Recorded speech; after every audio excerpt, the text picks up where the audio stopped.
It's been a terrific year for the Penn State men's volleyball team as they head into the last month of the regular season. Their number to clinch an EIVA title and host here at Rec Hall later in the month of April is one, and we're joined by the head coach of the men's volleyball team, Mark Pavlik. Coach, appreciate the time today. Oh, always glad to be with you, Brian.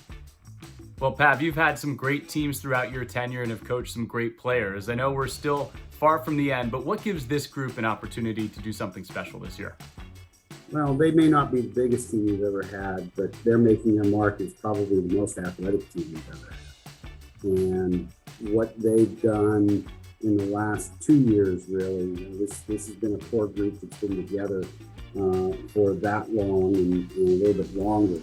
The improvement that they've made physically in their own individual games has been nothing short of outstanding.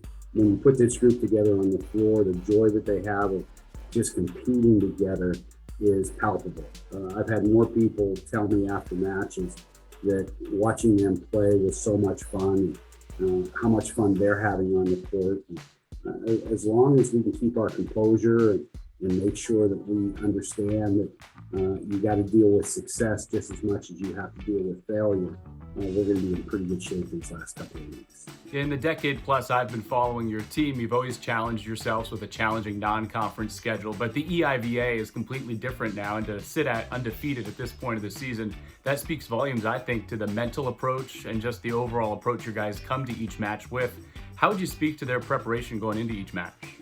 You know, I think that's a very astute observation. The EIVA this year, even though many years of watching Penn State men's volleyball, people would say, well, they're where they're supposed to be. But what the EIVA has evolved into, it's changed immensely in the last 10 years or so.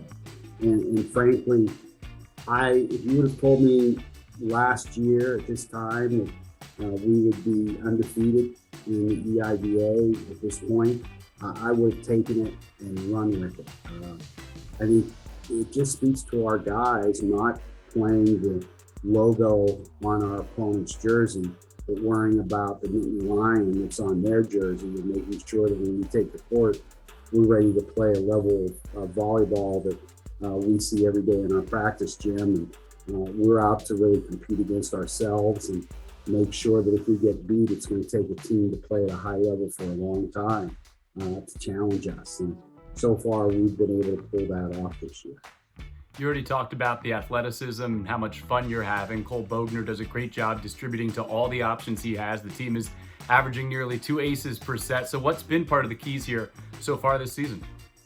Well, I think more than anything else, our middle third attack has really developed nicely. Toby Ezioni is growing up as we speak through the game right now. Thankfully, when somebody touches about 12'3" and has a 7'5" wingspan, you can do some things with those strengths, and you don't worry too much about his perceived weaknesses.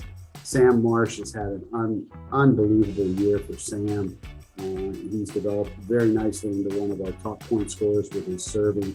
And on top of that, offensively, Sam's taken a big jump with his physical game.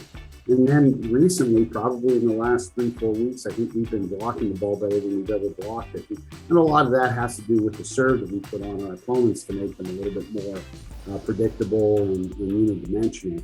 But we're making some very good block moves right now, and we're throwing some attacks down. We're playing a pretty good level of volleyball right now. I know you love your team and you're happy with where they're at, but I've never met a coach who's fully satisfied. So in the last month of the regular season, what do you still need to fine-tune going into the postseason? Well, I think we got to make sure we don't leave transition opportunities on the table. With our serving, enabling us to put some people in trouble.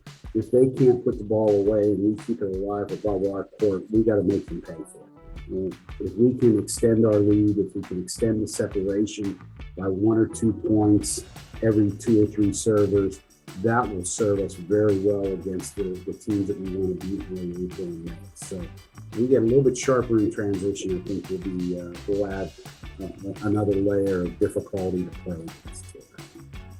Pav, appreciate the time. We'll catch up again soon. Good luck the rest of the way. Thanks, Brian.